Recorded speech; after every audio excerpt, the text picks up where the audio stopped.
এই খারা কই যাস? এই এরিয়াতে ঢুকতে হলে দিতে হইব চান্দা, আর চান্দা না হয় আমার আসল ধান্দা। ওদেরকে আসতে দাও, জনি সায়েন্টিস্ট আমার পরিচিত।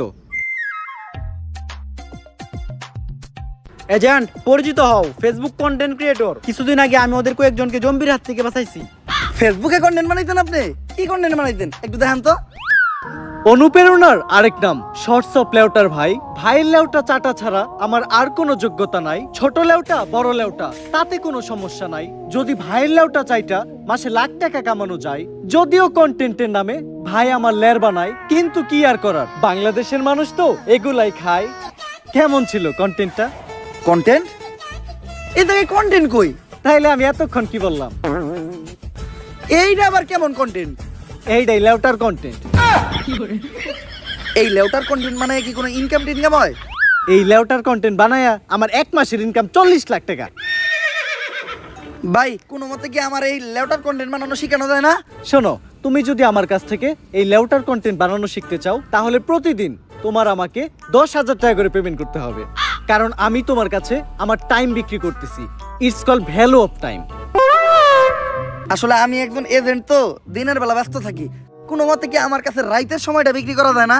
হ্যাঁ অবশ্যই, কিন্তু রাত্রের চার্জটা একটু বেশি, 30,000 টাকা। দিনের চার্জ এত কম, রাইতের চার্জ এত বেশি কে? It's call value of back side. আচ্ছা আমি যদি কখনো নেই তাহলে রাইতের টাইম নিয়ে নিব। উনি কে? আমি বাবা আয়না। আমার আয়নাতে যা দেখা যায় তা দুনিয়ার কোথাও দেখা যায় না। তোরা কেউ আমার বিরক্ত করিস না। আমি এই দুনিয়ারে বাঁচানোর লিগা এক গভীর ধ্যানে বইছি, যা আগামী 20 বছরও ভাঙা সম্ভব না।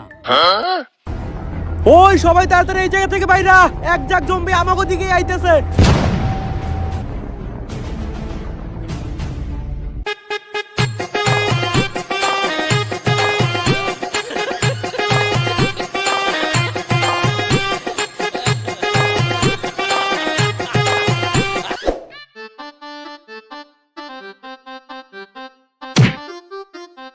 আরে বাবা, আপনি না ধ্যানে বইছিলেন? আপনার ধ্যান না 20 বছরের আগে ভাঙবেন না? আরে বেড়া, আমি যদি ধ্যান না ভাঙ্গি তাইলে তোকে জম্বির হাত থেকে বাঁচাইবো কেরা? আমি গ্যারান্টি দিয়ে কইলাম এই বাবাই ভণ্ড। এ জম্বি! বাবা আপনারা কইছিলেন জম্বির থেকে আমাকে বাঁচাইবেন, এইবার বাঁচান। ভয় পাইস না তোরা, আমার মন্ত্র দিয়ে আমি তোকে সবাইরে বাঁচামু। ভম্বলা সাইরা দে বাড়ি ঘর, পাই না কোনো ভয় ডর, তোর ভূতের নানিরে খালি ঘর। আরে বাবা এটা তো ভূত না, এটা জম্বি। আমার কাছে তো জম্বি তাড়ানোর কোনো মন্ত্র নাই। আমি আগেই কইছিলাম এই বাবা ভণ্ড। এই আসছে, ওই জম্বিটাকে ভালোভাবে লক্ষ্য করো। জম্বির চুল কালার করা, আবার আসতেছে স্লো মোশনে। তার মানে তো এটা একটা টিকটকার জম্বি। কিন্তু এখন উপায়টা কি? উপায় একটা আছে, যেহেতু টিকটকার জম্বি, ওরে বশ করতে হইলে টিকটকের একটা ট্রেন্ডিং সং কইতে হইব। লাস্ট টাইম টিকটকের ট্রেন্ডিং সং কি আছিল? মাতাল। আর ওটা মাতাল না, ওইটা কাতাল। এখন আমাকে 5 জনের ভিতর থেকে এই গানটা গাইবো কেটা? আরে আমি গান গাইতে পারি না, তারপরও বারবার কি লেগে আমার এই গান গাইতে কস? বাবা আমাগো সবার জীবন এখন তোমার রাতে, যদি গাও গান তাইলেই বাঁচবো আমগো সবার জান। ভাই এইবারের মতো আমগো জানটা বাঁচান, দরকার পড়লে আপনারা আমার চান্দার অর্ধেক ভাগ দিমু। এই TikToker follow me trending song কইতাছি, মুদ্রা করো, মুদ্রা মুদ্রা।